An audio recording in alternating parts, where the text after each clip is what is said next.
இப்போது நான் கேட்கின்ற கேள்வி ஒரே கேள்விதான். இப்போது தமிழ்நாட்டில் நம்முடைய தளபதி ஸ்டாலின் அவர்களுக்கு இணையான தலைவர் யார் சொல்லுங்கள் பார்க்கலாம். யாரும் இல்லை. எடப்பாடியா அல்லது நம்முடைய முதலமைச்சர் ஸ்டாலின் அவர்களா என்றால் எடப்பாடி அவர்களை விட 15% அதிகமான வாக்குகளை பெற்று நம்முடைய தளபதி ஸ்டாலின் அவர்கள் தான் முதலமைச்சராக வருவார். ஏனென்றால் மக்கள் அவர் மீது வைத்திருக்கிற நம்பிக்கை தான் இதற்கு காரணம்.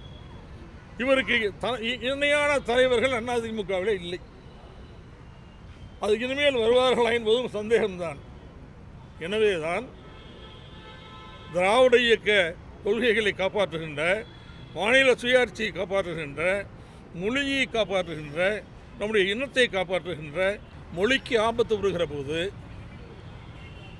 அல்லது நம்முடைய சமுதாயத்திற்கு ஆபத்து வருகிற போது அதை மத்திய அரசாங்கத்தோடு போராடி பாதுகாப்பதோடு மட்டுமல்ல, மத்திய அரசாங்கம் பாராமுகமாக இருந்தால் நீதிமன்றத்திற்கே சென்று தீர்ப்புகளை வாங்கி இந்தியாவுக்கே உதாரணமாக இருக்கின்ற மிகப்பெரிய தலைவர்